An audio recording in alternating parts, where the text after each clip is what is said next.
শীতকালে পাটিসাপটা খাবো না এটা বললে কি হয়? আজকে দেখাবো একদম পারফেক্ট পাটিসাপটা কিভাবে হয় সেটারই রেসিপি। তাহলে চলুন শুরু করা যাক।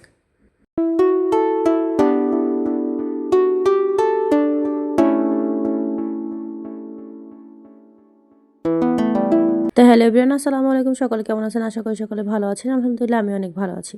তো এই পাটিসাপটা বানানোর জন্য এখানে আমি নলেন গুড় ব্যবহার করেছি। সেই নলেন গুড় কিছুটা গরম করে তার মধ্যে দিয়ে দিয়েছি 1 কেজি পরিমাণ দুধ। দুধটা আমি দিয়ে কিছুক্ষণ জাল করে নিয়েছি। নিয়ে এখানে দিয়ে দিয়েছি 1 কাপের মতো গুঁড়ো দুধ, আবার দিয়েছি সামান্য একটু এলাচ গুঁড়ো। দিয়ে সুন্দর করে একটু জাল করে নেব। এটা যতক্ষণ পর্যন্ত ঘন না হয়ে আসবে, একদম খিরসার আকার না নিবে ততক্ষণ পর্যন্ত জাল করে নেবে। দেখেন খিরসার আকারটা চলে এসেছে। তো এখানে আপনারা চাইলে চাউলের গুঁড়ো ব্যবহার করতে পারেন, তবে আমি সামান্য একটু সুজি ব্যবহার করেছি। তো তারপর আরও একটু জাল করে নেব, যতক্ষণ পর্যন্ত একটু আঠালো ভাব চলে না আসবে ততক্ষণ পর্যন্ত আমি এটাকে জাল করে নেব।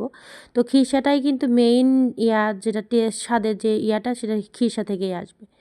তো খিরসাটা আমার হয়ে গিয়েছে। এখানে আমি নিয়ে নিয়েছি 3টা ডিম, 2টা বড় ডিম নিয়েছি আর একটা আমি ছোটো ডিম নিয়েছি। নিয়ে এখানে আমি দিয়ে দিয়েছি 1 কাপ দুধ। ক্ষেত্রে আমি নিয়ে নিয়েছি 1 কাপ দুধ। দুধটা দিয়ে আমি কিছুক্ষণ ফেটিয়ে নেব। নিয়ে এখানে দিয়ে দিয়েছি চাউলের গুঁড়ো 1/2 কাপ। চাউলের গুঁড়ো দিয়ে আমি সুন্দর করে এটা মিশিয়ে নেব। নিয়ে এখানে আমি দিয়ে দিয়েছি 3 টেবিল চামচ এখানে দিয়েছি আটা এবং ময়দা মিশিয়ে 3 টেবিল চামচ দিয়েছি সামান্য একটু নলেন গুড়। এরপরে দিয়ে দিয়েছি এলাচ গুঁড়ো। এলাচ গুঁড়ো যাদের ডিমের গন্ধ পছন্দ না তারা এখানে এলাচ গুঁড়োটা ব্যবহার করবেন। এরপর দিয়েছি এখানে আমি সামান্য দিয়ে দিয়েছি লবণতে আমি কনসিস্টেন্সিটা দেখিয়ে দিচ্ছি যে কীরকম হয়েছে। যখন দেখবেন যে আঙ্গুলে হালকা পাতলা একটা লেয়ার পড়ে যাচ্ছে, মনে করবেন যে এটা পারফেক্ট হয়েছে। তো এখন সাইডে রেখে আমি প্রথমে ফ্রাই প্যানটা আমি কিছুক্ষণ গরম করে নেব। আমার কিন্তু ননস্টিকটা উঠে গিয়েছে, যার কারণে এটা কিন্তু ননস্টিক প্যান বলা চলে না।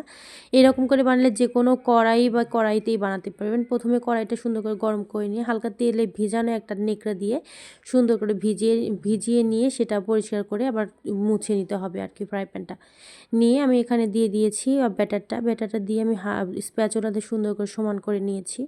সমান করে নিয়ে আমি আরেকটা কথা বলতে চাই, যারা আমার ভিডিও দেখেন কিন্তু কোনো প্রকার লাইক কমেন্ট করেন না, অবশ্যই একটা লাইক এবং একটা কমেন্ট করবেন, কারণ আপনাদের একটা লাইক এবং একটা কমেন্ট আমাদেরকে অনেক বেশি অনুপ্রেরণা দেয় ভিডিও করার জন্য। আর ভিডিওগুলো করতে অনেক বেশি কষ্ট হয়, যখন আপনারা একটা লাইক কমেন্ট দেন দেখা যায় যে মনে হয় যে আমাদের ভিডিও করাটা সার্থক হয়েছে। তো এক পাশ যখন হয়ে যাবে তখন আরেক পাশটা দিয়ে এখানে আমি খিরসাটা দিয়ে দেবো। তো খিরসাটা অনেক সময় দেখা যায় নারকেল ব্যবহার করে, কারণ নারকেল ব্যবহার করে আরও বেশি টেস্ট আসে। তো আমি এখানে নারকেল ব্যবহার করি না, আমি শুধু দেখিয়ে দিচ্ছি যে অনেকের পাটিসাপটা এরকম পারফেক্ট হয় না, মানে ফ্রাই প্যান বা প্যানের সাথে লেগে যায়, যার কারণে আমি দেখিয়ে দিচ্ছি যে কীভাবে ফ্রাই প্যানে কীভাবে দিলে ফ্রাই প্যানের সাথে লেগে যাবে না আর কি।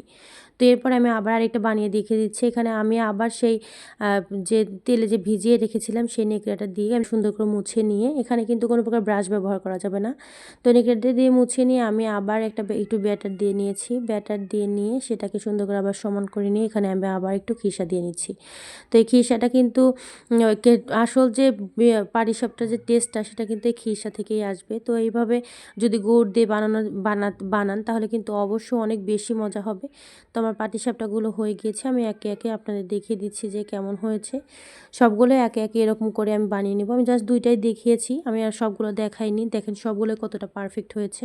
এই কথার একটা কথা, যারা এই শীত আসলে অনেকেই পাটিসাপটা পছন্দ করে না, তারা এইভাবে বানিয়ে খেতে পারেন। আর পাটিসাপটা পছন্দ করে না এরকম আসলে কেউ খুব কম মানুষই পাওয়া যায়। তো আজকের মতো ভিডিও আর বেশি বড় করবো না। সকলে ভালো থাকবেন, সুস্থ থাকবেন। দেখা হবে রান্নার আরও একটা ভিডিও নিয়ে। আসসালামু আলাইকুম।